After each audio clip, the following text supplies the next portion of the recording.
So.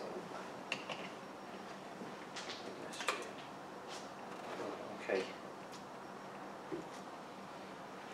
So let's record and leave that there.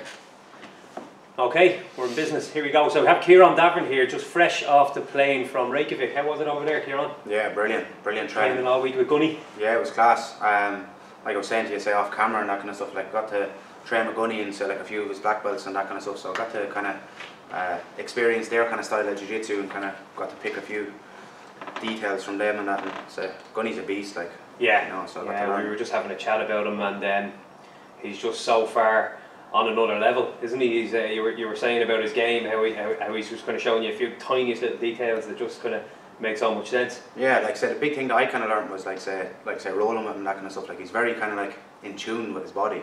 You know, he's very aware of like say where his body is and kind of like his posture and his position and everything else. I can say, even like say little details, like say the way like he kind of grips people. Like he grips people kind of like different than kind of like say the way like say you'd normally learn to grip in jiu-jitsu. Like he uses like a lot of kind of like say false grips, like say kind of like your gymnastic grips and that kind of stuff, so, which is really cool. So definitely got to pick a few tips in that from, you know. So yeah, he never seems like flustered.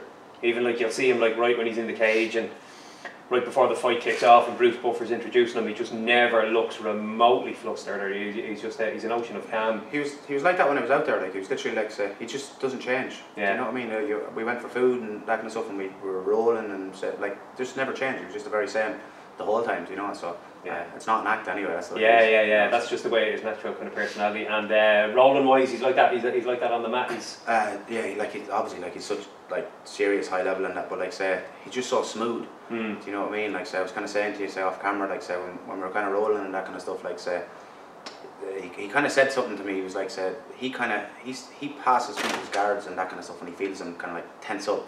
So he's so relaxed and that kind of stuff. He can kind of like he feels kind of like say like his opponents kind of, you know, tense up or kind of freeze, and that's when he like his timing's so good and everything else. Obviously that's where he kind of like capitalizes on it. The timing rather than the aggressive kind of side of it. And his pressure's ridiculous as well. So I can see like I was only doing jiu-jitsu where we were just kind of like play fighting. You can imagine like say if you're doing MMA and that with him, and like if he gets the mount or he gets the back, like you're in serious trouble. I got to watch him spar and that out there as well. So yeah, it was, you know, serious like. So he hasn't fought now in a long time, hasn't he? No? Yeah, he had I think he had some kind of like knee surgery or something like that. So yeah. I think he's back fairly. What was his last fight? Wasn't the Maya fight, was it? No, it was the Ponzinibbio. That's right. Yeah, that's right. That's going back. UFC Glasgow last July or something. Yeah, he got the fucking raw deal that day. Yeah, was that one? 4 or 5 eye pokes in like one round. Yeah, so that's the last time he fought. So yeah, it'd be interesting to see who he gets matched up with when he's back, because that welterweight division is after filling up. There's a few new guys in there like Usman and Till and guys like that are after flooding into it. And I'd like to see him fight Kobe Covington. Yeah. That'd be a deadly match. Oh yeah. Do you know, because like he's kind of like he has love taking him down. Like, yeah, you know what I mean? Yeah, that'd be a good match. Like I think Gunny beats him everywhere. Cause I think so. Yeah. Striking wise, yeah, definitely. And like sure thing, Covington can wrestle, but you don't want to drag Gunny to the floor. No, you don't. No, and if he wins that, then you could get like said Darren Till or Woodley. You know, which is a cracking matchup. I saw a picture today of Till in front of Woodley and they're squaring off. Have you seen the photo? I've seen it. Yeah. Holy fuck, he's monster. He's light heavyweight. yeah, easily. Like, yeah. Like how the fuck? Like he missed the weight the last time, and I know he said it was like a one-off and whatnot. But like you're looking at those pictures, going, how the hell is he making welterweight? Yeah, no, it's huge. Yeah. That's kind of scary, you know. Yeah, maybe that's probably like say one of his biggest attributes. Like say along with his power and obviously his technique and that kind of stuff. He's able to make weight. Like yeah. And he's young as well, though. Do you know what I mean? So it's easier for him. He's like 24, 25, something like that. Yeah, I think so. So like when he gets into his 30s and that, like you'd imagine that would kind of get harder to you know, drop the weight maybe. Like, do you know what I mean? So it makes it a lot tougher. For now, it's working for him, isn't it? It is. Like he fought, wasn't it Wonderboy? He fought in the last fight. Did you see that fight? I seen that fight. Yeah. What did you make of the scoring? Yeah, it's a hard one to score, isn't it? It was fucking so hard, and like I judge fights, but that one is just like that's a fight where they'll probably, when you're doing like courses to qualify as an official and stuff, they'll probably use that. Yeah. You know what I mean? The few courses that I've done, the big one the fights that they used to practice score and stuff, the likes of GSP, Johnny Hendricks was one, and we did that a couple of times, and also Bisping and Anderson Silva, which was a crazy fight. Yeah, it was all over the place and there was controversy about the scoring, but Till and Wonderboy is so much closer than either of those two fights. I think it comes down to opinion, doesn't it? Like, yeah, do you know what I mean? that's it, and it's like you've got your scoring criteria that you have to judge these rounds off. As a judge, you're told to. But that fight there would be one where even using that specific scoring criteria, it's going to be very hard to separate them. Like I was looking at Mighty Mouse and Cejudo last week, and Cejudo got the decision. Obviously, it was a split decision. All three judges gave Cejudo the 4th round.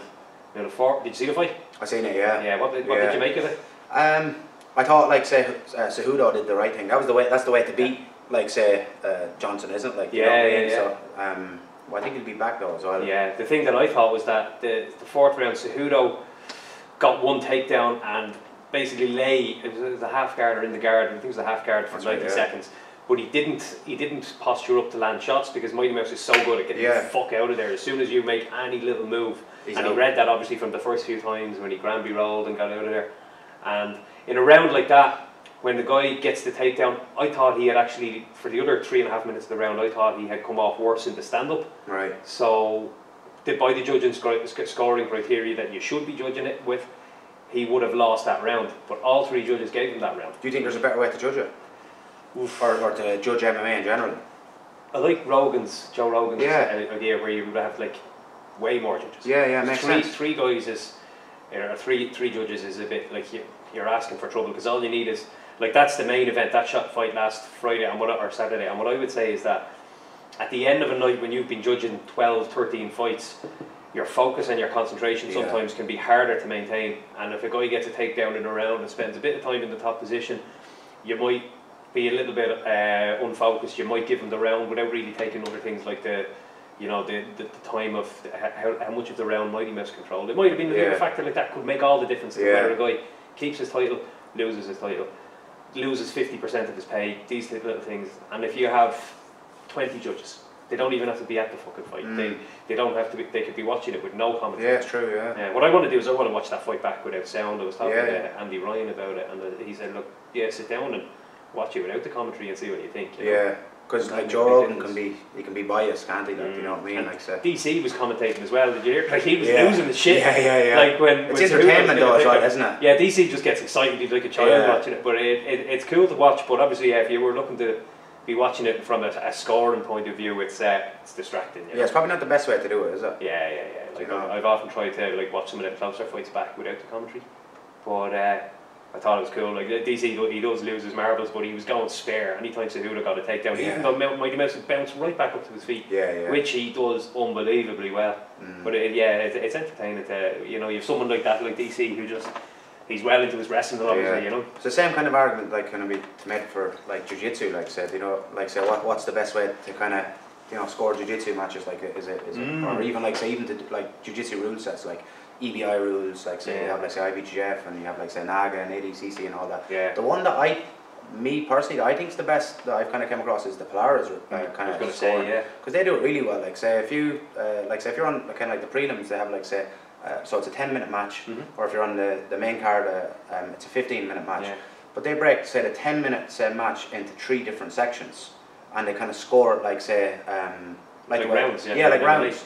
Yeah, do you know what I mean? So like it's like if I took you down, say in the first couple of minutes, I can't just hold on to you, because when the next section comes along, like say, I could end up losing that one, I could end up losing the second one, that kind of way. So you have to be working on that. Absolutely. I like that one anyway, me personally. I used to like the EBI one. Yeah. And then guys learn the system. They learn the system. They learn how to play the rule set. You know what I mean? And they're right as well. Like when you have to play to the rules. We were talking about a match you had before. The match against Dean Barry, where it was under the similar, it was specific EBI rules or a modified version.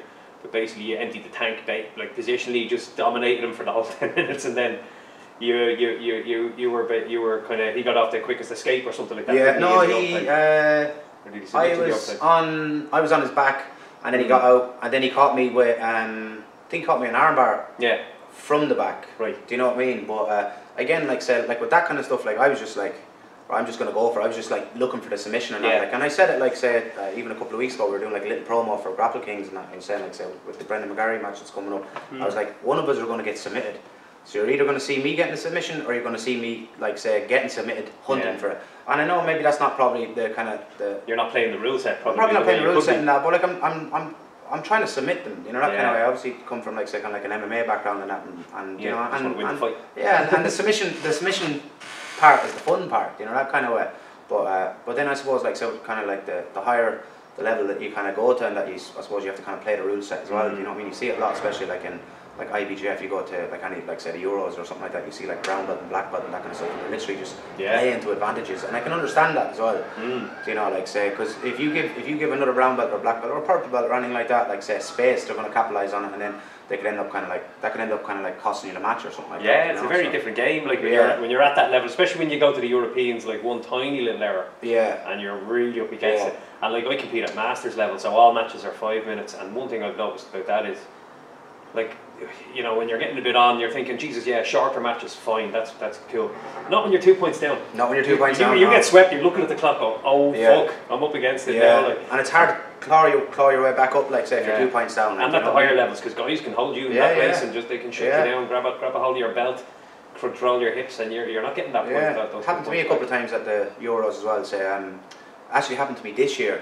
I was competing at brown belt and that, and say like the guy kind of took me down, say fairly early into the match, maybe about 40 seconds into the match, like an arm drag, and I kind of hit the mat, bounced back up, and then he got 2 points, and literally like I was chasing after him for the whole match. Do you know what I mean? I'd shoot for a takedown, and he was just sprawling and running away, and then like say I'd like try pull guard, and then when I was trying to sweep him, he wasn't trying to pass or he wasn't trying to commit, so I couldn't kind of. He's not off base, there's not like he was kind of like he was always kind of like away from me.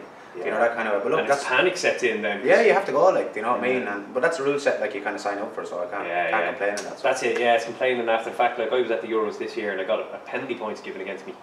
And then I'm like, oh shit, you know, the clock's running down, and like the guy is just like, no, I'm not getting swept, nothing. And I had him up and I was sweeping him and he just hopped out of bounds. I'm like, come on. That's where combat jiu-jitsu comes into play. Throw a few slaps there. I was trying to boot him up the arse and drop him on his elbow. Sting the ears off them a bit. It's so frustrating, you know. You learn to play the game. Yeah, you do. But that's what makes it fun, isn't it? All the different kind of rule sets and that kind of stuff. Yeah, it's nice to be able to try different ones as well. You know, you've big ones coming up in September. Is it two super fights in September? Yeah, so I have two coming up. The first one is 4 weeks this Saturday, so it's against a good black belt from Grip House in Scotland. And that's the show. Is that the show in Liverpool? Yeah, that's Grapple Fest in Liverpool. What is the date? It's September 15th. Figure 4 Promotions. Yeah. That's the name. And the card is awesome, isn't it? Yeah, it's serious. Craig Jones and Matthias Dinnes, one of Marcelo's black belts, are headlining. It's on Flow Grappling as well. Yeah. I was on the undercard the last time, and now I'm on the main card. So. Oh, you're on the main card. Yeah, I'm on the main card now, which is cool. So. Who else do you know is on the main card for that? Kieran Brohan's actually on it. That's right, yeah, he's on it as well. So, yeah, I was talking to him last weekend and that. So yeah, that's right. Yeah, he's on it as well. So it's good seeing another Irish lad on the card as well. Is he on the main card? He's on the main card. Yeah, oh, sweet. yeah. I don't know what the guy is like that he's competing against, but I presume he's good. You know, he's on the main card and that kind of stuff. So it'll be cool. He's on it as well. So the guy I'm competing against is Kieran Malone. He's a black belt from Scotland.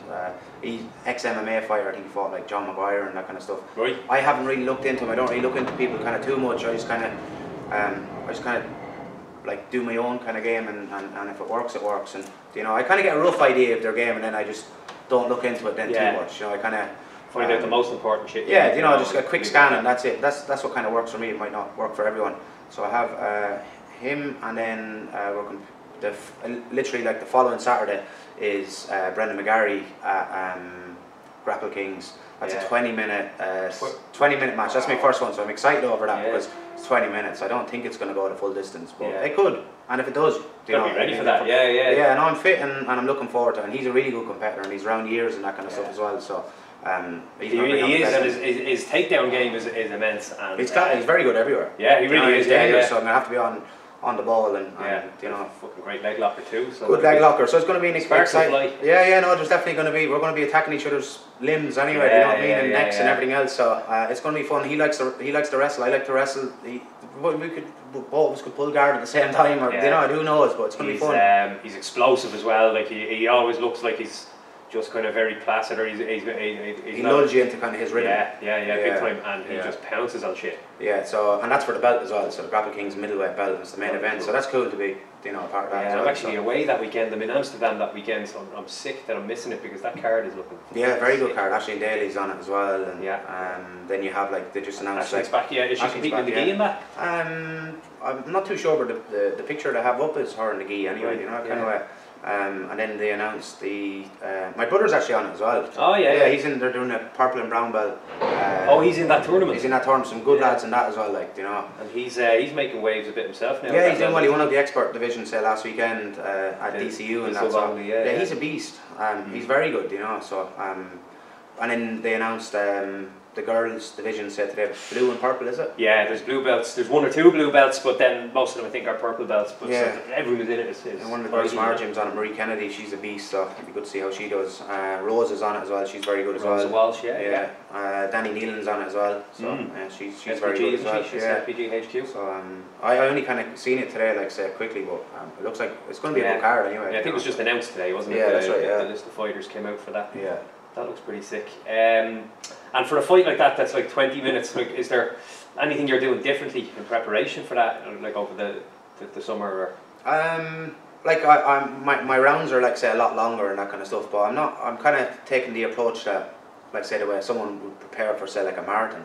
Yeah. Or you know, like say you don't like say like run a marathon say like every week. Like you do like say 10 and 15k and whatever else, and you kind of have it set like that. So I'd be kind of doing like say long rounds, but I'm not really doing 20-minute rounds, you know, that kind of way. Like said, I train consistent, I train regular and that, like saying, I don't do anything less than 7-minute rounds in the gym. You know, that kind of way. So you do anywhere from 7 to 10s, because any of the matches that I'm kind of involved with now are 7 to 10, you know, that kind of way. It's pretty much all super fights you're doing at the moment, isn't it? At the moment it is, yeah. So, and I'm enjoying it, you know, I'm having fun and that kind of stuff, and I think that's the biggest kind of, the biggest change for me anyway, say from MMA and kind of like say jiu-jitsu and that, like say, I'm just enjoying it, I'm having fun and, you know, I'm not getting punched in the face either, which is good as well, you know, that kind of way. This is it. Well, like one of the questions we got on Facebook was from one of my pals, Dara Fagan.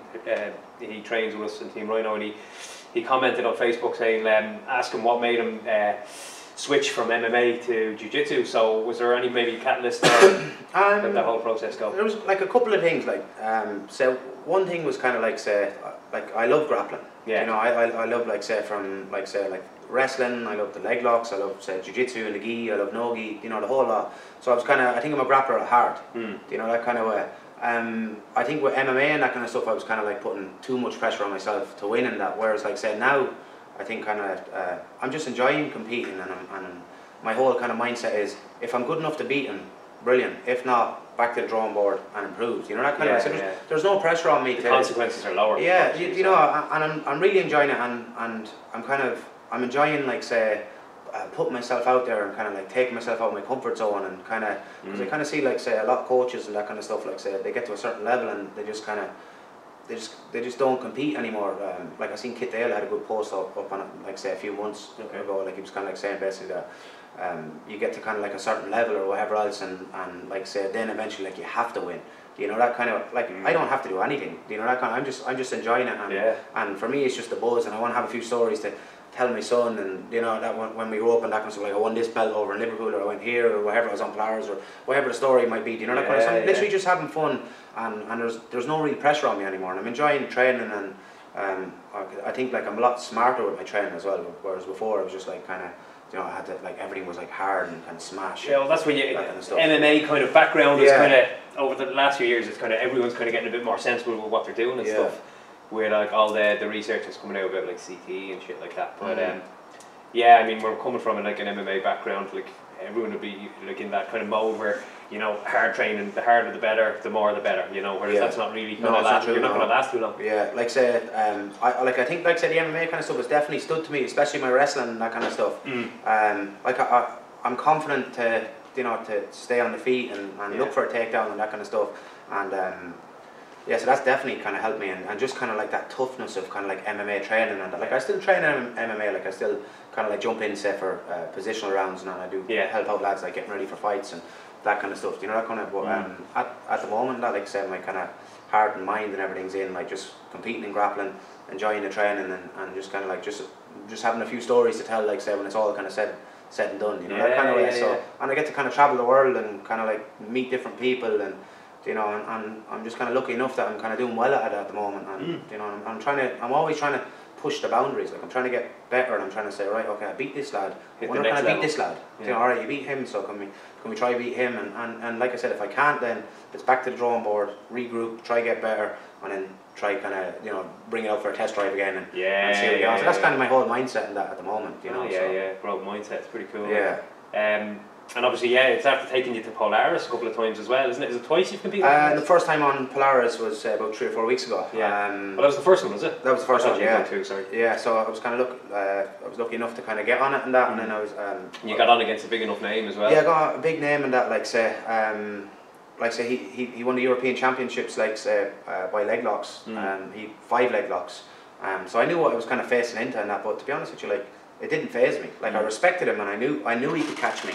Yeah. And that little bit of fear, like, for me, keeps me sharp. I like that little bit of fear. You know, that kind of. I never want to go into a match and go kind of like, I'm going to beat this lad and whatever. Like, even if I do kind of feel myself kind of slipping and going, right, I know I'm going to beat him. I try to put just like a little bit of fear into me, like kind of like, oh, this lad's good at leg locks. Or you got to get on edge a little bit and be ready that. And shit. Yeah, I like that. And even like say dealing with kind of like a.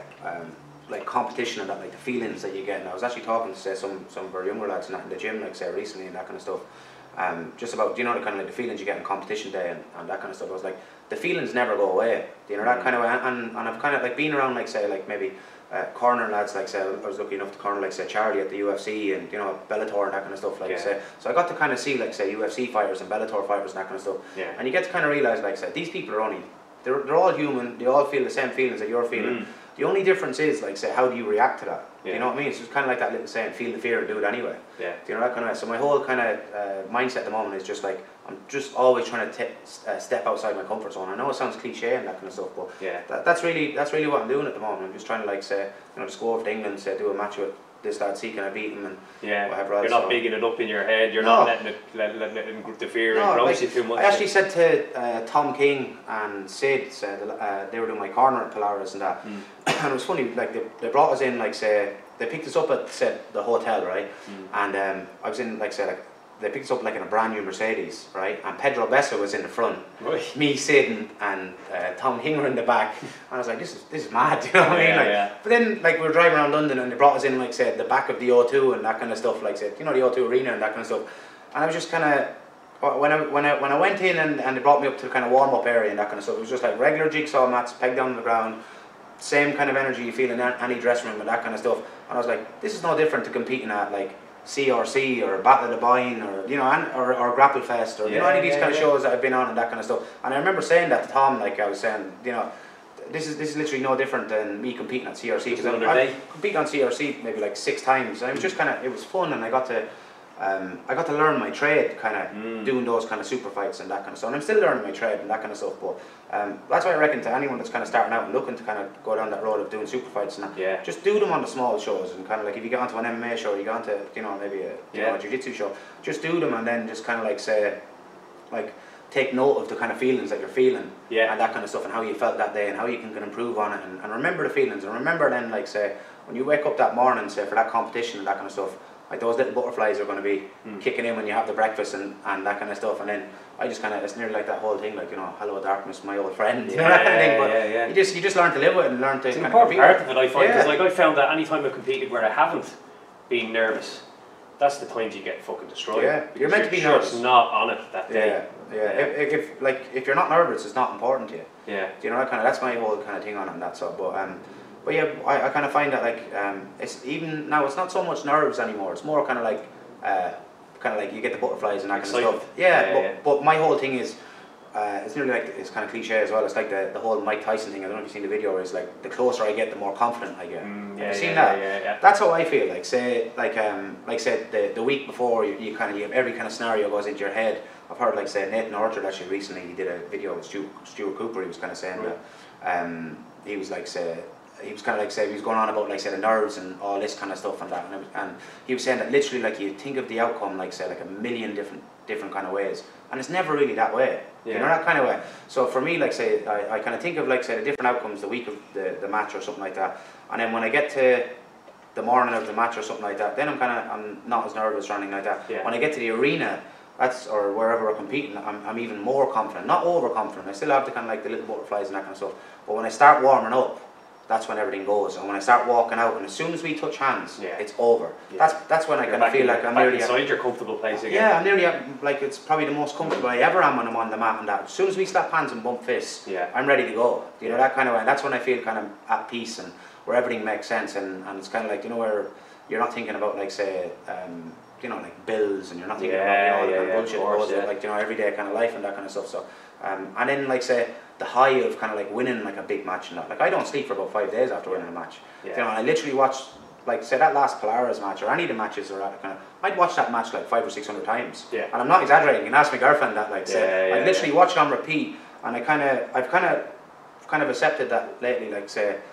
I think that's how I improve. It's like say analysing. I'm literally just watching it and just kind of like nearly like admiring what I'm doing and nearly like say admiring what he's doing and then kind of I'm very hard on myself as well. I'm like, I should drop my hips a little bit lower, or I should have better posture here. I should have broke that grip, or I should have instead I rushed that mount take a little, or you know, try and take a mount or something. I rushed that like a little bit or something like that. So I'm kind of like my biggest critic at the same time as well. But I think that's how I kind of learn. It's like watching my matches back, and then the next time I go into a match, then I kind of go right. Well, I'm not going to do that this time. You know, that kind of I felt that. When I was competing on Grapple Fest, I kind of had a really good opponent. His name was James Orr. Right. He was a brown belt. He won the British Nogi this year and last year, and he won the absolute division. So he was a big name, big name, big lump and that kind of stuff. And like say, I managed to get to his back and that kind of stuff. And I trapped his arm. I did kind of like the arm trap stuff on his back. And say maybe like a minute into it or something like that, he managed to free his arm. Right. So then the second time, I kind of hip escape, made a nice little angle, and then I trapped his arm and he didn't get it out the second time. So then, like say for example, or even on the finish of the rear naked choke, I felt I kind of like rushed it a little bit. I was kind of nearly using too much strength. My whole thing is to try not use strength, try use jiu-jitsu and then have like strength in the kind of back burner if you need it. So going into the next competition, I'm not going to rush that, you know, that's going to be smoother the next time, so you can quote me on that anyway if you see, and if I do you can give me a slap if I rush it, you know, so, but that's kind of like... But it's the right mindset, it's like you're just trying to fix those tiniest details. Tiny details, because that's what makes the difference, it's the small things that make the difference, you know, kind of, especially at kind of like the higher level and that, you know, so like when you're kind of at like a blue belt level and that kind of stuff, I kind of feel that like that's your foundation, that's your fundamentals, that's where you kind of build like your solid game. You're learning your game. You're learning your game, and that's going to build you into kind of like, you know, like a better grappler. That's kind of like the foundation of your house nearly, you know, that kind of way. And then purple belt is kind of like where you kind of like start finding your own style, but you have your fundamentals from blue belt and that kind of stuff. You can start playing around with your different guards and different kind of submissions and, you know, kind of game that kind of suits you, and then brown belts obviously kind of like your advanced belt and so on, you know. So that's there's no easy matches anymore. No easy matches once you go to brown belt now. And purple belt, there's some beasts at purple belt as well. It really is, yeah. I found that because I got what, 37 I think when I got my purple belt, and I think I competed 3 times more at adult level than I did at masters level as a purple belt. Right. You know, did terribly at adult level, but won a lot more than I lost once I competed against guys my own age. But my attitude was no, get as many matches as you can because the level of those guys is phenomenal, you know. There was literally, I'd say, I think I had about 3 easy matches at the whole time I was a purple belt. Everything else was just a hard match, you know. And it's just it's chess on another level. Definitely, you know? So it was great to kind of just step it up like that, you know. It helps you through, you know, when you kind of throw yourself in at the deep end, like as being maybe way older than some of those adult purple belts, but those matches really stand to you. Yeah, they do, definitely. Your game faster. 100%, That's what we kind of say to our lads in the gym. That if you want to get good at jiu-jitsu, say quick, just compete. Like win, lose or draw. Don't put pressure on yourself. Just go in, kind of like do whatever it is that you want to do and that kind of stuff. Like say, and then after it, just analyze the result. Like if you win, then kind of say to yourself, take the positives from it, and then kind of take the things that you can improve on. You know, that kind of way. And there's always things to improve on, you know, that kind of. And I think when you're not learning and you're not looking to kind of find the things that you can improve on, that's when you're going to fall behind. Big time. So we try and encourage our lads to compete at least once. You know, we're kind of like say our gym, SBG Tullamore, we've kind of a big competition team, and we encourage people to compete. We don't force them, but we kind of. I think it's good to kind of get like a real kind of. You can kind of get like a real kind of understanding of your own game. You know, that kind of, and see what level you're at, you know, because like you can do really well in the gym against your training partners and that kind of stuff, but like say when you go to a competition, someone just could tear you asunder, you know, that kind of. Well, the penny drop with me for obviously when I went to purple belt, and I realised okay, like when I competed at that blue belt, and I competed again a mixture of kind of adult matches and masters matches or whatever. I was in my mid-30s, and I got to a level where I was kind of winning a good handful of tournaments and things like that. So it's kind of like you have certain things that you're good at, and if you're good enough at a couple of things, you could probably do pretty well at blue belt, you know. Yeah. Like but there's holes in your game, you know. But once I got to purple belt, I realised, okay, I'm not going to get away with just kind of doing as much training as I like, or you know, training with guys I can beat. I made it my objective then to only roll, or to get 90% of my rolls at the gym with the guys who were like black belt, brown belt, purple belt.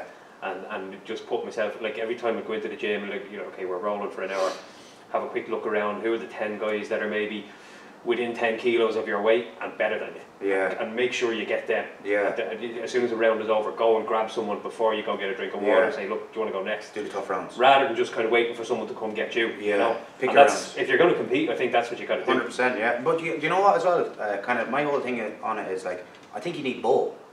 Or I think you need all three. Like say for me anyway, the way I kind of do it is I think like you need say maybe a rounds like say maybe against a good blue belt where you can like sharpen your new attacks and that kind of stuff. Maybe I don't know if you're working leg locks or you know some type of kind of sweep or something like that. You can kind of practice on someone that you're better than. You know that kind of. Yeah. Then I think you need your 50-50 rounds, and then you need like say the ones where you're kind of getting crushed as well, which is going to bring on your defense. But you hear Joe Rogan and that talking about like say like find a blue if you want to get good at jiu-jitsu, like find a blue belt. And, yeah. You know, there's definitely merit to that. Definitely. Isn't there like you know? Especially so, if you're working on new stuff like you said. New stuff, but then really get ready for competition then.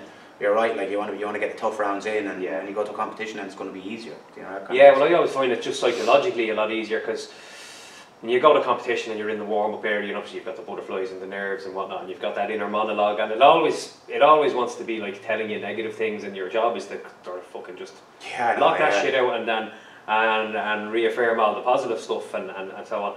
And the way I do that is I look at the guys in my bracket and I look around and I just tell myself repeatedly, these are not anywhere near as good as the guys you roll with daily. Yeah, that's a big thing, and that's the biggest thing for me that just calms my nerves straight away. It really sets me into a mode of confidence rather than just that bit of trepidation, because I have friends who compete and haven't been competing that long. A friend I trained, he's a purple belt, and he's only just kind of got into competing last year, and he's kind of just still getting the hang of the whole psychological preparation thing to it and stuff. And sometimes, you know, if it gets swept, he just like panics and things like that. That's hard to itself, isn't it? It's hard to get over that, and I'd be just trying to tell him, right, well, like, don't look at these things negatively. You know, you need to stop on the day of competition. You need to stop worrying about who's your opponent and is that the guy I'm fighting over there. You need to stop doing things like that. 100%. You need to just look at what you're good at and go out there. And your job is it doesn't matter who's in front of you. What are you best at? And I want you to go out there and I want you to do that. Do that now to that guy, whoever he is. Don't worry about who he is or what he's won and things like that. It's very hard for guys to get over that. It is. I think that takes time as well, and it takes a lot of kind of.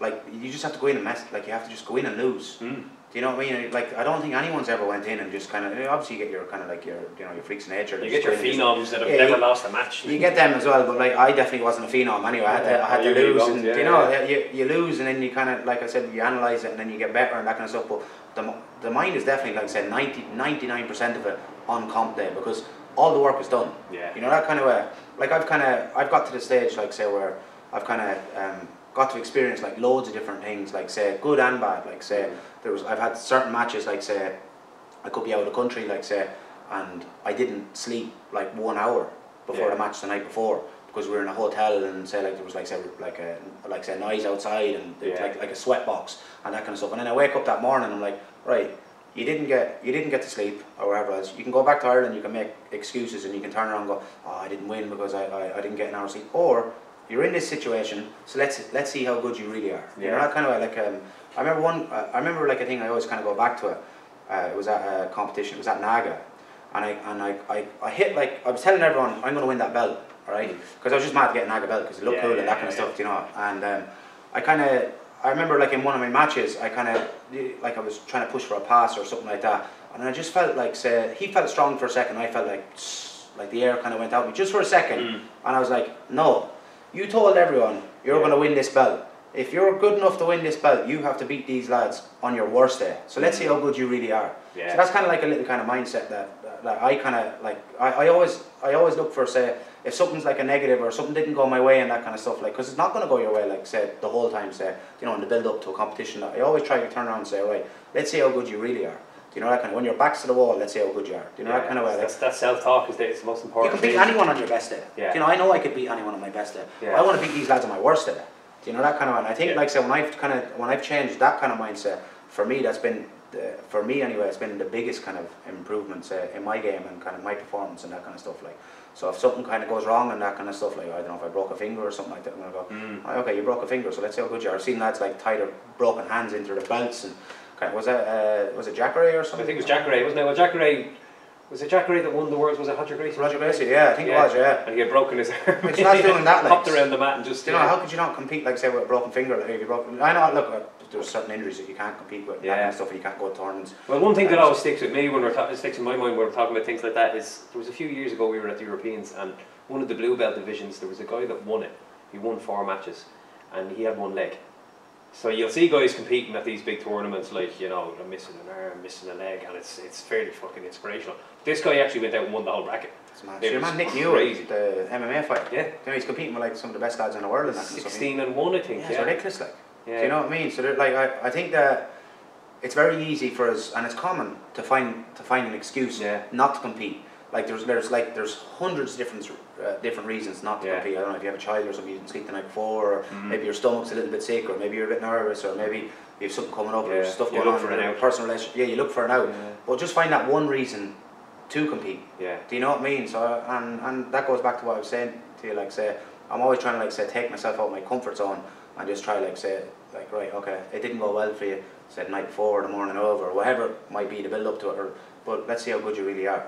You know? And that's only to me. I don't really say that to, you know, I don't say that to anyone on there or anything like that. I always just kind of say it to myself. Yeah, it's just your self-talk on the day of competition. Yeah. That's a big thing. Like, one thing I've kind of found is very useful is not allowing negative words into your speech patterns at all on the day of competition. And I was saying that to my friend the last time I competed was the Irish Open. It's a few months ago now because I've been injured since. But he was just he was saying these things to me repeatedly, like, just have to go, is he in our weight class? Look, he looks very big, you know, things like this. He was probably super heavy. And I just got into the habit, I just went, right, every time you do things like that, I'm going to punch in the stomach. Yeah. So when we were warming up, he was kind of just habitually just kind of worrying about this, worrying about that out loud. Boom, dealt in the stomach. Yeah. You know, I might bring that to the gym. Let's go. You know, but it just works. Works when you're.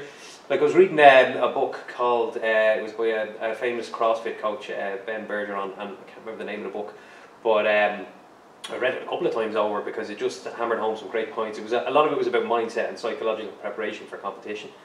And one thing he had said was that, like, something like 2/3 of the words in the English language are negative words. So it's very hard to actually focus on only using positive words. And one of his athletes came in, he has them all, like, hypnotized basically to only ever speak positively, and he just bans, like, negative thoughts and phrases, like, negative comments like that about anything. You can't comment negatively about things you can't control. And he makes a comment in the book about one time one of his athletes came in and he asked her how her run was, and she goes, I did it in this time, blah blah, and then, oh wait, never mind. And what she was about to say was, and it was fucking freezing outside, but she stopped herself because it's a negative. It's you have to train yourself to do that. No, I'm in my training zone now, I don't give a fuck about shit like that. I'm here to only think about positive stuff. I kind of started doing that this year. I started kind of, you know, the couple of times I competed this year, and I just found I felt so much better on the day of competition because it just wipes away that kind of, that little bit of fear. Like, you do have your butterflies, but you're not. It takes your mindset away from what might happen to you. It's what you might do to the other guy. Yeah. You know what I mean? Have you read the book Relentless by Tim Grover? No, I've heard of it. That's a good book. Yeah, I've read that a couple of times as well. That is, I think he was like, say, Michael Jordan's kind of like he was like, say, like a sports coach, but on like the biggest thing I think it was kind of like, you could call him a mind coach or whatever. I think he worked with like Kobe Bryant and that kind of stuff. But he reckons there's like 3 different types of people. You have like coolers, closers, cleaners. Alright, so like, say, have you heard that kind of? Have you heard this stuff before? No. So your cooler is kind of like, say, I'm just going to make up kind of like an example. Like, your cooler is kind of like someone that basically kind of like, say, will kind of, if something kind of goes wrong, they'll look for a way out. You know, in sports terms. Now, there's you can use this kind of these references like saying every day. Like, but you have a lot of people that fall. A lot of people, and it's easy. You know what I mean? Probably most of us. And you have to, maybe you start off as a cooler or whatever, and you build yourself up. And then you have, like, say, closers. Like, closers will get the job done. They'll win on their good days. You know, that kind of a cleaner like Michael Jordan, Ronaldo. You know, the 1%. Roger Federer. You know, all these kind of lads and that. Like if they're sick or not, they get the job done. Like even McGregor. Like McGregor's put himself into some mad situations. Like even like Chad Mendes and that, like he had an injury and that kind of stuff. He was fucked, wasn't he? And he just gets the job done. Do you know what I mean? That's the whole thing. Like, say, even with this fight coming up with him and Khabib and that kind of stuff, like, it's hard to root against him. Yeah. You know, like, right, okay, Khabib is like a, you know, he's an unreal grappler and that, but it's very hard to root against Conor because, like, he's the ultimate cleaner. Like, you know what I mean? Without a doubt. Yeah, so that's a very good book. You know, that kind of, and even going into when you were saying about, like, say, people saying like kind of negative comments and that, you know, the week of a competition or something like that. The week of Polaris actually. The lad that I was competing against, like, say, he was doing, like, say, a leg lock seminar or something that was advertised in the Irish Brazilian Jiu-Jitsu grappling page and that, and said a few lads at a training that seen it and that kind of stuff, and everyone was like, he's teaching a leg lock seminar up and blah blah, this and that, and this is the whole thing that, like, say, that I was getting during the week, and I was like, I don't care what he's teaching. Like, I've taught a leg lock seminar. That doesn't make him, you know, that doesn't. If that was maybe 2-3 years ago, that might have gone into my head. So my whole thing was when people said that, like, oh, he's teaching a seminar, or he's teaching a leg lock seminar, I was like, F him. You know, I don't care. Do you know what I mean? And then I was obviously lucky enough to go out and leg lock him. You know, that kind of, but like, you can let them kind of, like, negative thoughts come in and grow and then turn into something like, say, you know, like say, really bad. You know, that kind of, or you can choose to just kind of weed them out and replace it kind of like with positive kind of thoughts. You know, that kind of. Yeah. Well, like that, I'm reminded of a comp I did. It was like a year or two ago. I was down in Cork, and in the semi-final, I won my semi-final, and my friend, one of the teammates, fought some guy in the other semi-final and got smashed. So I'd won my final and I'm sitting down on the, like, I walk over to the back of the mat and I'm sitting down just away from everyone. You know, my teammates are all on the other side of the mat, spectating and whatnot. So I just came back in behind the scoreboard and the table. I just said, right, I've just won my match. I'm going to have a bit of a 10-minute break or whatever before I have to fight this guy in the final. And my teammate who had lost the semi-final walked all the way around the mat and came over to me and goes, holy shit, your man's a fucking beast, he's so fucking strong. And I'm just looking at him, you just fucking came all the way over here to 10 minutes. Stay over there. I give a fuck. Yeah. Fuck off over I'm here. strong, I'm stronger. Fuck that. And I went out, like, and sure enough, he was a beast, but I pulled it out of the bag, he was ahead, and I beat him, and we've had a couple of good matches over the last year against each other, but I managed to get the win that day just because I was just fixed on what I was going to do. You can't let it grow. Yeah, I wasn't going to go, oh shit, was he? Oh fuck. Yeah. You know, I would have been completely. Because they grow. You know, that kind of like if someone, like, you can plant good seeds, like positive seeds and negative seeds, and you choose what stays in your head or not. You know, that kind of way. So I just don't let any kind of negativity come in, like said. You know, that kind of way. So and straight away, I either tell the person to show up or I just avoid them. You know, them type of people. I kind of read certain books. I kind of listen to certain stuff, like say, as in, you know, I watch, like, say, cool jiu-jitsu videos or whatever it might be. You know, whatever works for you. You know, that kind of way. Certain, like, kind of things videos that just get you in the right frame of mind. Yeah, and the big thing, I suppose, that for me, and I got to learn this with MMA, like, say, and a good example of it is kind of like, say, like walkout music, right? So, like, you kind of see, like, say, you can have, like, walkout music that, like, kind of ramps you up too much, and that works for some people. Then you have people that then you have music that kind of brings you right down, and then you kind of have the in-between. The in-between works for me. I use the same walkout song anytime I go. It's just Jimi Hendrix, All Along the Watchtower. Oh, yeah. It's a great song, and I love it, and it just has me right in the middle. And for me, what it does is, right, now it's go time. You're not up, you're not down, you're right in the middle. And you're in the now. You're not artificially revving yourself up. And that's another big thing as well. Like, say, I kind of like say, when in the lead up to a competition and that kind of stuff. I think the biggest thing that you have to do is, if you feel yourself kind of thinking too much about the match or whatever, or your competition or something like that, try living the now. You know, I know it sounds like kind of like hippie talk and that kind of stuff, but it's so important. You know, that kind of way, like, get out of your own head for the moment. Like, what can you do right now? Like, you know, like what's in your control, what's out of your control? Like, you know, if it's in your control, like, say, you know, how do you go about kind of, you know, say, implementing it and trying to, like, say, improve your game? Like, say, for example, like, say, like your diet, you know, like, say, your mindset, like, say, stretching during the week, and, you know, like, say, getting proper sleep and that kind of stuff, like, say, that'd be all in your control. Whereas, like, say, the uncontrolled will be, like, say, what your opponent's doing, like, say, what the venue's gonna, you know, be like, or, you know, what the crowd's gonna be like, the referee and that kind of stuff. So that's a big thing as well, you know, that kind of way. So I try kind of live in the now when it comes up to competitions, you know, that kind of way. Like, things that aren't things that you have just zero control over. Like, what's the point in freaking out about them? And that's why I think, like, Donald Cerrone, you see him, like, he does, like, say, like, wakeboarding, he jumps out of airplanes and all that kind of stuff. Like, it takes his mind off the fight. Like, when you're jumping out of an airplane, you're not thinking about a fight. You're not kind of, if you're doing wakeboarding or you're shooting guns or whatever you're doing and that kind of stuff. The big thing is, obviously, if you've got a fight coming up, and, like, you'll know from, like, MMA, and probably more so than jiu-jitsu, is, like, for weeks on end, it's in your head every minute of every day, isn't it? Yeah, Like yeah. it's, in one way or another, it's constantly there. It becomes just everything else is kind of in the background, and the fight is just there, like so. Everything, Especially if it's a fight, like you know, as opposed to like a grappling match or whatever. So it's definitely there's definitely good. Gunny said to me out in Iceland, we were kind of talking about jiu-jitsu and kind of MMA, and that he said and it's a really good way to kind of think about jiu-jitsu is play fighting. MMA is fighting.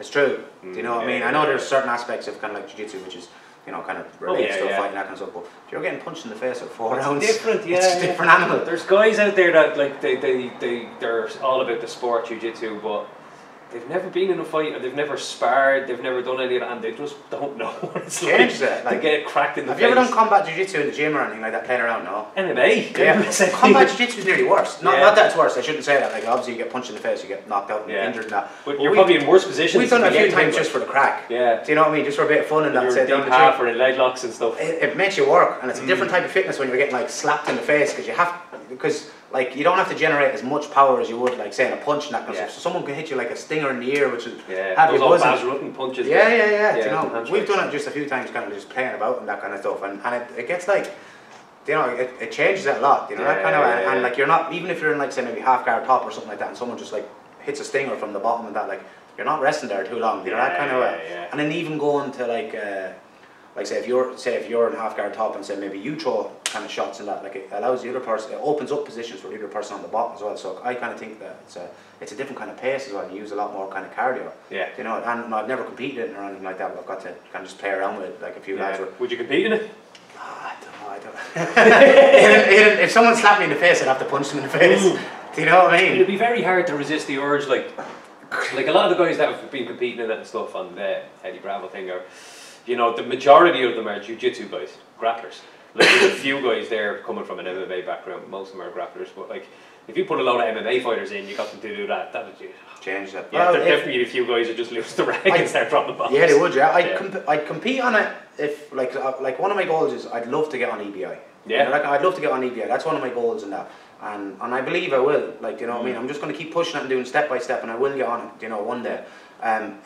If they said to me that that's your way in, do combat jiu-jitsu, then I'll jump at it straight away. But I'm not going to like just go down to the local jiu-jitsu tournament in Ireland and get the face slapped off me. What's the point? You're not going to, and pay to get the face slapped off me as well. You know, that kind of way. But if it opened up the door for something like EBI or something like that, I probably would do it. You know, that kind of way. So maybe train with Baz Rutten for a while or something like that. Yeah, those palm strikes. Yeah. Would you compete in the gi again? Have you done much in the gi? I done a bit in the gi, say when I was kind of starting out, and I did a bit like say purple belt and that kind of stuff. And it was just because like say the way it's kind of evolved for me is like say with MMA, obviously like say you're not really wearing the gi in that much and that, like, and say with the whole kind of or if you want to call them super fights or whatever else, like say they've all been no gi matches and that kind of stuff. And I train a lot in the gi, so I train 50-50. Okay. Yeah, our timetable say in our gym is basically said Monday morning, start of the week is no gi, and then say evening is say gi, and then it kind of gets switched around. So we 50-50 in the gym, that kind of stuff. So I train both, and I'm a big believer in doing both, because I think like say the gi like say brings on, when I kind of start wearing the gi a lot more, that brought on my kind of no gi game. Yeah. It definitely brought on my open guard. In what ways? It definitely brought on my open guard, like say retention and that kind of stuff. Do you know what I mean? And grip fighting and that kind of stuff. It definitely brought like kind of, it brings more awareness to kind of someone gets a grip, break it straight away. You know, because we're big. I'm big on kind of like fundamentals as well. You know, that kind of way. So it definitely brought on grips. It brought on my open guard and that kind of stuff.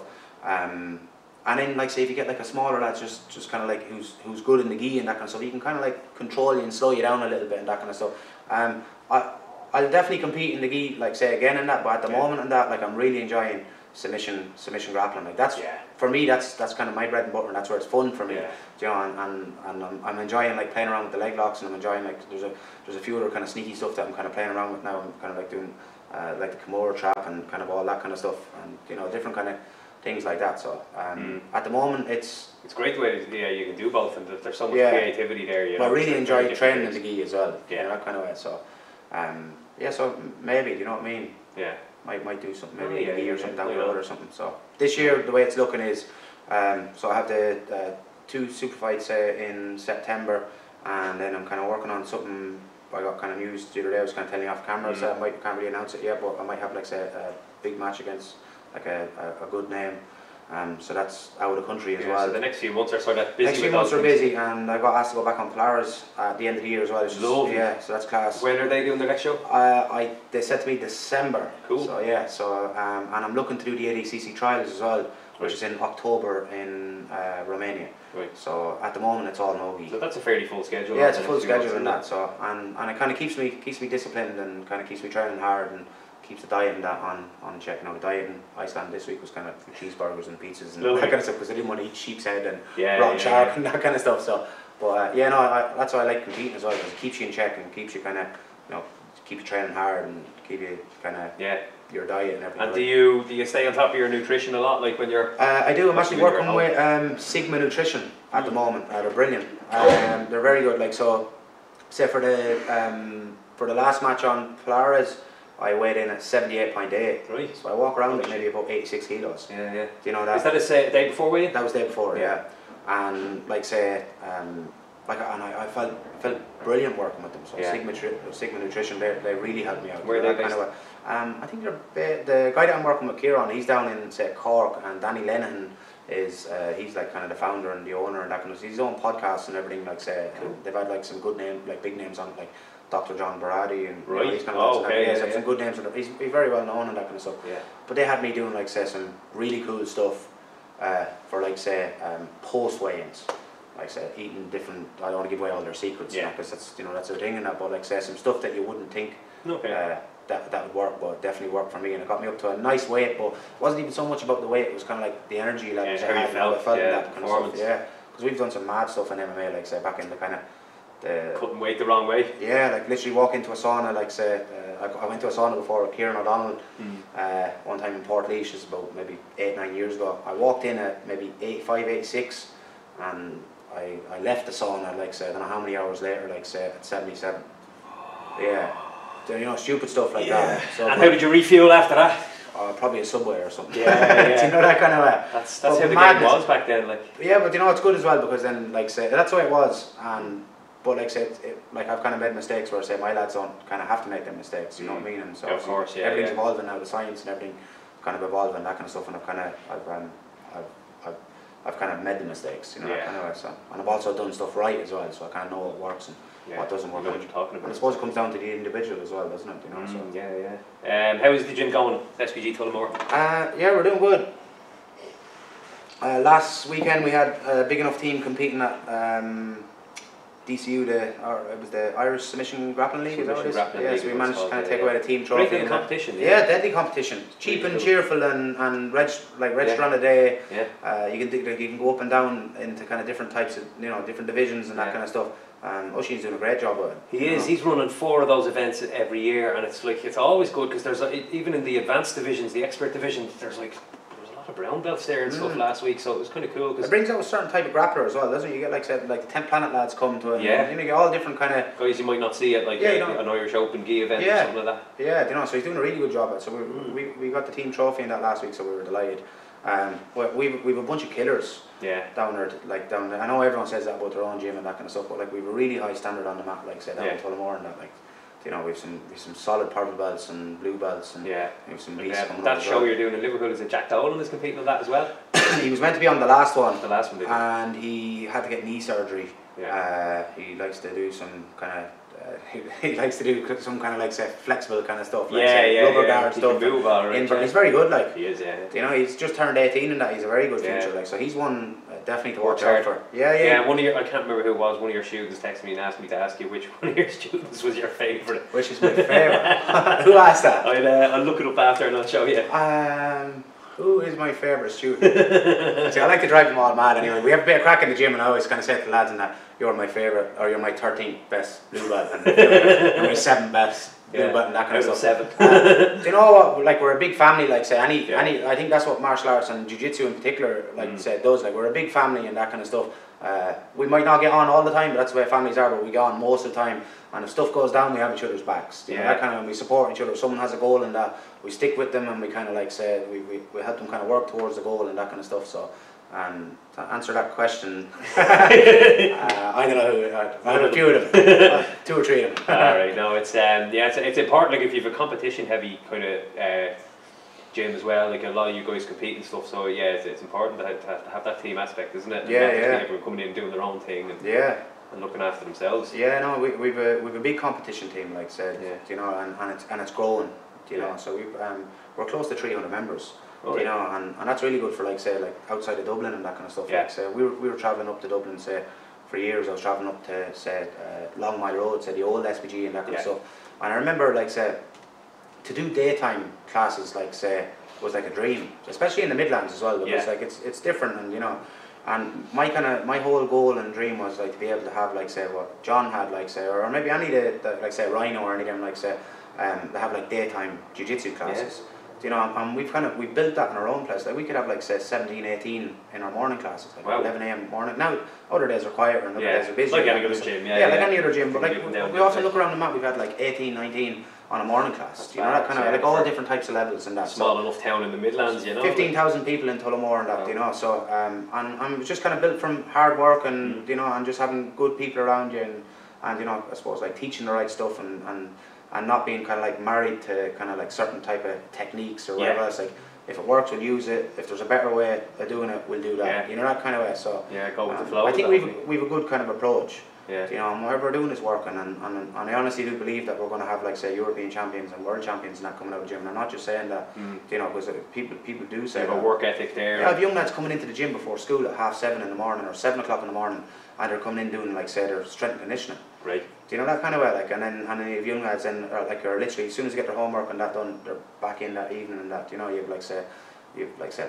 parents and you know mothers and that like say that compete and they're in the gym like say like my mother does jiu-jitsu. Wow. Yeah. Okay. She trains like 6 mornings a week. Wow. Sister does jiu-jitsu. My brother does jiu-jitsu. Yeah. Do you know so. Yeah, I refed your sister in an MMA fight the other week. So that's right, yeah, she did the Winter Warrior one. You guys won the Ireland's Fittest Family TV show, didn't you? No, we didn't win it. We didn't win it? Okay. No, we didn't win it. We did it. Shows how much I watched it. Yeah, I think I watched one episode. I watched the episode where you had to hang from the bar. Yeah, and you all got destroyed. That was our best. Oh no, that was our worst one. Oh yeah. I think the other team had like a lot of girls. You probably watched the worst one. Yeah, so you all you big fuckers hanging off the bar going, oh shit. Yeah, well the kind of little thing I have on that is I held on the longest out of our family. So. There you go. Yeah. But no, we did that 3 years in a row.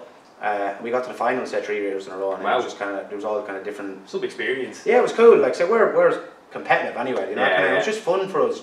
And when we were doing it, like say we weren't thinking about like say like cameras and that, because this is all done like say basically you get dropped off in a location. You stay in a hotel the night before, you get dropped off in a location. Or like here's the course, look around it, blah blah blah. 3, 2, 1, go. That's pretty awesome. And that's it. And fun. you know, it was just fun. And like say, when you get to a certain age, and like say, you know, people like say, you move out your family home and that kind of stuff, and you might have kids or you run a business or whatever. Like said, you know, you kind of get divided and that kind of stuff. So to come together as a family and that was cool and that, you know. So we'll always kind of have that. But we're as competitive. Like we used to fight over like who gets the last slice of bread in the mornings. You know, we still do. No, I enjoyed it. You know what I mean. So it's nice to do stuff like that with your family. You know, so that's pretty. When do you get when do you get your whole family together apart from Christmas? It's hard like as you get that bit older, isn't it? Yeah. Definitely. Your separate lives. So that's pretty cool. Yeah, you can always look back at that thing. You know, pretty slick. How do you reckon this McGregor and Khabib fight is going to go? Have you thought much about it?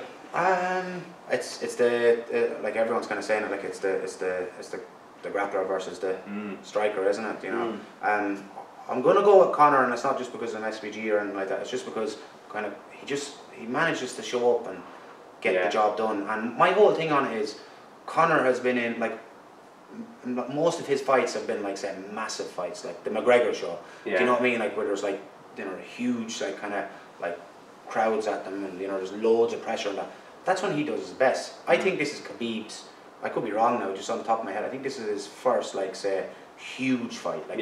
Like, there's only like there's only a McGregor fight against Tony Ferguson that time, which. Well, even if he fought Tony Ferguson, I don't think it's as big as Conor, is it? Like McGregor, like just brings a different type of animal. Yeah, well, there's no one at McGregor's level for publicity and. But Conor does that every time he comes in. Yeah. You know, now like say obviously Khabib's a beast, he could take him down and he could beat him or whatever. But I just think that Conor, like this is just a normal fight to Conor, whereas like say Conor's good at getting into his opponent's heads. You know, that kind of way. Now Khabib might be hard to get into Khabib's head because he's wrestling bears since he was like 9 years of age and that like. But that's what makes it interesting, isn't it? You know, so it's hard to call. It is like, and the big thing is the takedown. I mean, guys are going on as if that, you know, Khabib is like this fucking amazing wrestler. When he gets guys down, his pressure's unbelievable, and like what he does to people, it's scary to look at. But his takedown game in itself, like the first part, getting hold of guys and getting them down. That's where he's. I don't think it's fantastic. Like, no, he's not like George St. Pierre where he sets him up with shots and level changes underneath, like say the jab or something. Yeah, like that. Do you know? Like it was something. I think it was Dylan Dennis said it the other day. It was like that. He's nowhere near the wrestler that Chad Mendes is. Do you know what I mean? Yeah. But again, Chad Mendes got Conor down. So That's another thing to think about. It's just But then see, the thing with Conor is Conor knew he was on his back. He knew that, like said, Chad was going to hold him down. He you know, he hit him with elbows and when he got back up, then that's when he opened on him. Because to keep someone down and to try stay busy when you have the referee saying to you like, you know, keep working, and you're nearly looking at him saying, I am working. Yeah, and you're doing your best to hold him down because you know if you get back up with the power that Conor has and that kind of stuff, he could end the fight there in a second. Yeah. You know, that kind of way. So it's definitely an interesting fight. You know, that kind of way. So, but I suppose that's why we're all going to watch it, isn't it? Oh Jesus, yeah. And they need him to come back, don't they? The UFC. Yeah, they do. Yeah. They're like their viewership or their pay-per-view numbers and stuff have been just shockingly bad. Yeah, like. It'd be nice to see John Jones come back as well. Like him. Yes. You know, he's always exciting to watch. You don't know what he's going to bring. I saw a photo of him yesterday and he looked big. Big, yeah. Yeah, did you see it, Yeah. Did you see the photo with who's Samar Polaris? Jesus Christ. What's going on there? There's no testing on that show that he's on anyway. He's taking all the Mexican supplements, isn't he? Yeah. Fuck. Yeah, that's ridiculous. Yeah, he looks like a cartoon character. Is he not even hiding it, like, is he? No. You know, just like a weird little cartoon moustache, cartoon haircut, cartoon muscles. Mad. Like, say, his match against Gary Tolan on Polaris, that was a serious match. That was brilliant, yeah. And he was like jacked for that. I remember the commentator saying, I was actually watching that match back, like, say, a week or two ago, because I just like the kind of leg lock entries, and I kind of like the way that kind of Gary Tolan was dealing with him. You know, that kind of, and just the way like he just threw himself into the fire, and just the way, just his entries, and just the way he was gripping and that kind of stuff was really balls good. of steel, Gary Tolan. Very good, yeah. He's such a good grappler, like, you know, obviously, like, he's unreal in that, but like Polaris was like huge for that matchup, but this time like he's like Polaris by 2. Yeah. You know, that kind of way, so he's not even trying to hide it. Is he still fighting MMA, is he? But I wouldn't imagine. He's actually competing against Craig Jones. Yeah. On Kasai, that was called Kasai. Yeah, I think so. Yeah. Yeah, this month, the end of this month. Or something. Someone's getting leg locked. I think I'd go with Craig Jones. I think he's very slick. Like that kind of. But look, it's a match. That's going to be one to watch. Holy fuck. That is going to be a good match. Yeah. Yeah. He looks massive. You know. But yeah, John Jones will be coming back, and like they're talking about him getting maybe cleared, possibly by next year anyway, because DC is obviously going to fight Brock. Right. And I think by that stage, the rumour is that DC would kind of want to go around then, but Jones is probably going to be coming back.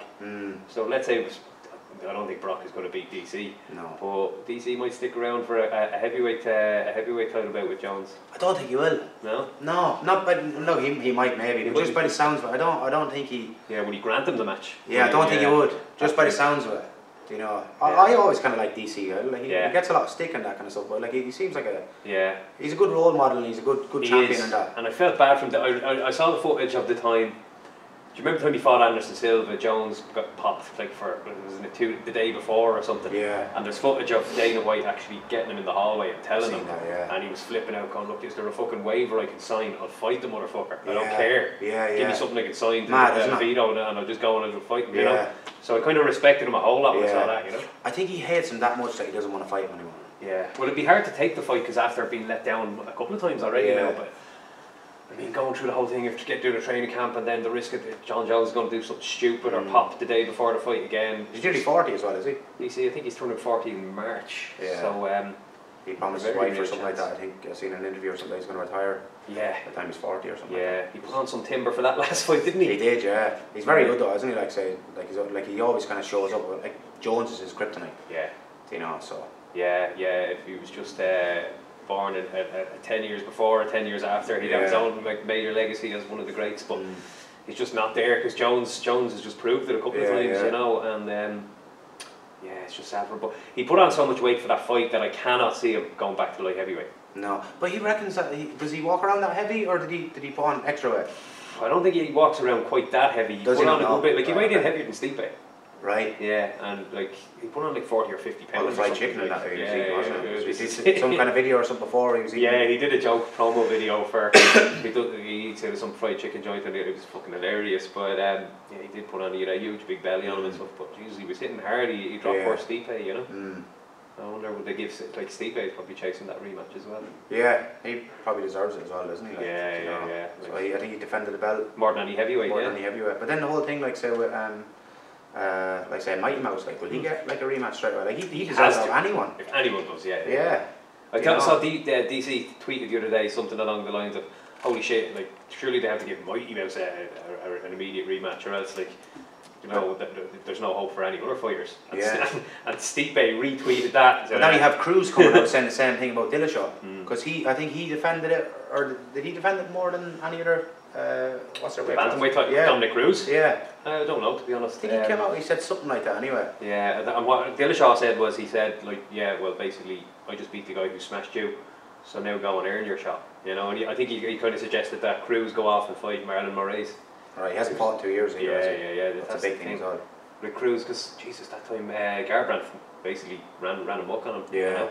He was dancing in the middle of the cage. Yeah, which was shocking at the time. Yeah. He did to him what Cruz has been doing to people for years, like, which is scary to see, you know. But no, I'd like to see Cruz and Dillashaw again, because I remember watching that fight, Cruz Dillashaw, and it was so close. It was one of those where could have gone either way, you know. Great fight. I actually thought. I only watched it like say once or twice or something. I actually thought when I was watching it live, I thought Dillashaw kind of nicked it. Yeah. You know that kind of. But then you kind of you probably have to like kind of not watch it as a fan, watch it as, as a judge. Yeah. It's hard, isn't it? You gotta be focused on the scoring. But Dillashaw looked great last week. Yeah. Holy Class. shit. Yeah. That's that. What they call it, Bang Muay Thai or something. Yeah. The lineage from Baz Rutten down to Dwayne Ludwig, and like he just looks so calm and composed. And not only that, he's actually knocking motherfuckers out all the time now. Looks class. He moves really well, doesn't he? Yeah, I watched this fight with John Lineker there last week, and that was what, a year and a half ago or whatever, 2 years ago. I think it was UFC 200 maybe. And he, holy shit, like just keeps getting better as well. It just shows so much skill and accuracy in everything he does. His timing is just street stuff. Like Cody came out last week and he was looking all calm right in the build up to the fight, and he's there like in the cage while Bruce Buffer's reading out the names and all, and he's trying to remain calm. And as soon as the fight got going, you could see Cody just got tense. He just got real fucking. Here we go, and he's winging things then, and the hands are dropping, and because that second delay then, TJ was ready. Yeah, he was ready. There was no emotion with him, was there? As soon as it was, he stuck to the game plan.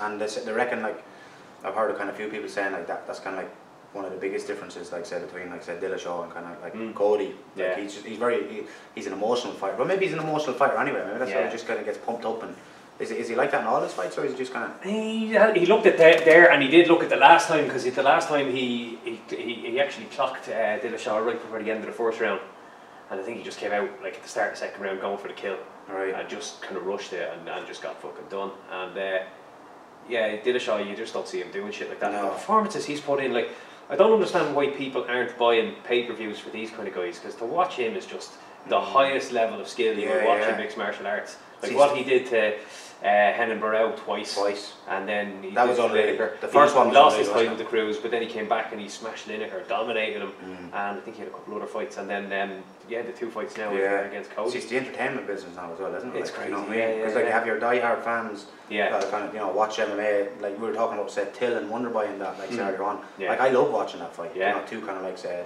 high-level strikers. It was just so cagey. Like it wasn't like say like a Diego Sanchez fight or anything like that. You know what I mean? And that's what kind of like your casual kind of fan likes, where people stand in the middle and just bang. And there's a difference between that type of match and, like, let's say you were looking at Francis Ngannou and Derek Lewis, where fuck all happened. That wasn't a cagey tactical match. That was just terrible. That was bad. Whereas the likes of Wonderboy against against Till.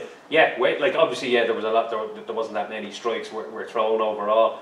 But it was like someone's getting done here if someone overcommits. And same as like say Wonderboy and kind of Woodley.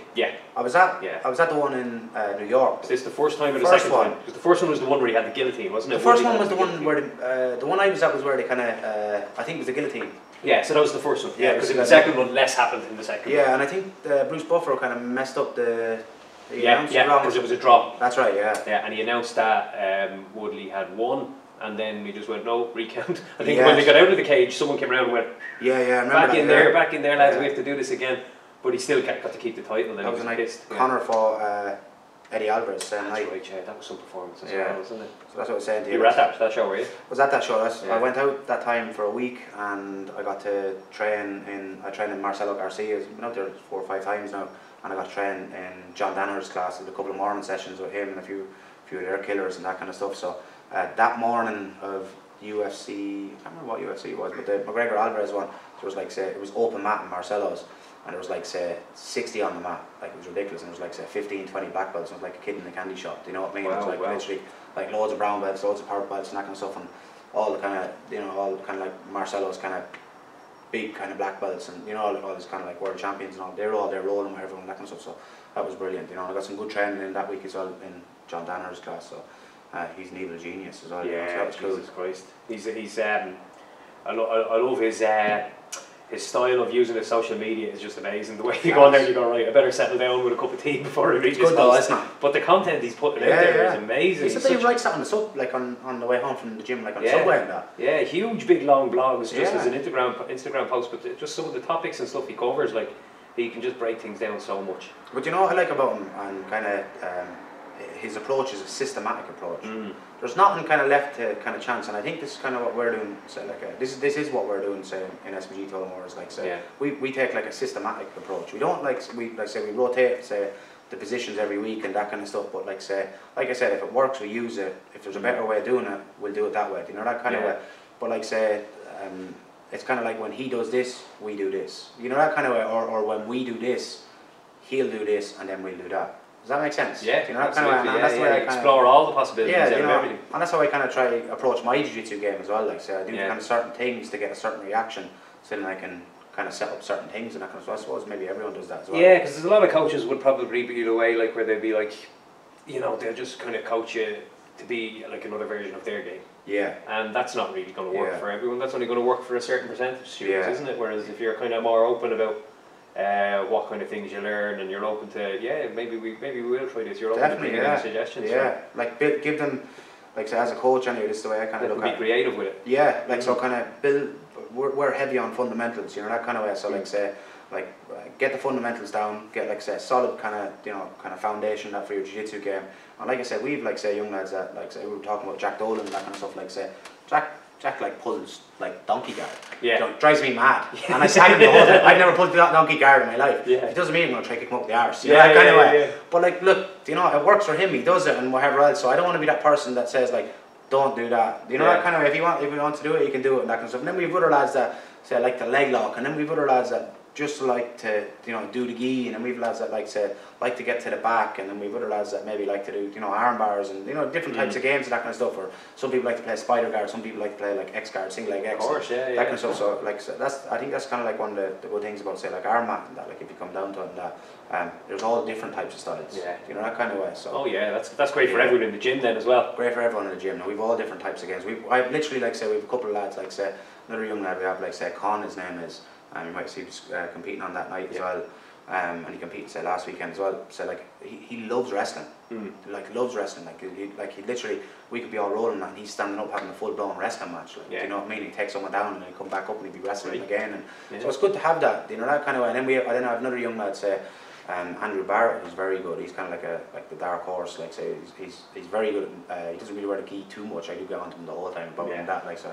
Just has a preference for the Rashi. He's doing MMA and he's doing no-gi and that, but he's a very good close guard and he's a very good kind of system to it, and he's beat some high-level purple belts and that, like and some say like kind of pro MMA fighters, like kind of in jiu-jitsu comps and that kind of stuff, with his kind of like close guard, and he's like a very good back game and a good kind of like systematic approach and that kind of way, but completely different styles, you know, that kind of way. Yeah. And then you have like say kind of like my brother Michael and that kind of stuff, like say like he's a wicked guillotine on. You know, you've probably seen it. Oh Jesus, yeah. Yeah, once he kind of gets that chin strap and that, like say. Yeah, he had some good matches at that tournament we were at last week. Yeah, he did. He won that bracket, didn't he? Yeah, he won that bracket. Yeah. Yeah, he beat one of our guys in the semi-final with Grant here. Yeah, they've met twice. Yeah. Two of them have. There's like, not much between them. Holy shit. It's a good match. Yeah. And I think now when they're seeing each other, they're like, oh, not you again. Yeah. Do you know? Because they know it's going to be a tough match. Opponents like that though, they're great to have, because like me competing in my age category now domestically here over the last few years, and we've come up against the same guys repeatedly on a loop. Like there's guys that fought 3, 4, 5 times each. Yeah. But it's good because you know what's coming. You're like, okay, well now I need to get something ready to meet this fucker he's with. good you at know? playing. Yeah. So it's great to have guys that are just going to get that extra little gear out of you. You know, this guy had bet me the last time. Right? I have to be ready. It brings out the best in you. If you're winning everything the whole time, then you know if you're running through everyone, then sure. Of course, learn. You know what I mean? It's good to kind of take your losses as well, so you can kind of. Jesus, improve, so. absolutely. Sure, that's the name of the game, isn't it? Right, we might wrap it up. So yeah, what you can do is you can follow us onto all of our social media platforms, our YouTube channel, and the likes of Facebook. You'll find us at Rogue Media. We're going to have loads of cool content coming over the next couple of months. A few more podcasts like this. The Break and Grips podcast Facebook page. You'll find me on Instagram. The handle is BJJ_Browner. Kieran, what about yourself? You can find me on all social media, Instagram, Twitter, find me in the gym, find me at a competition or wherever else. So, awesome. I just want to say shout out to my sponsors, Tatami, and all my teammates, and thanks for having me on the podcast. Eddie, absolute pleasure, brother. Thanks and we'll catch up again over the next few weeks. Yeah. Awesome. Okay, thanks a lot, guys. Take care.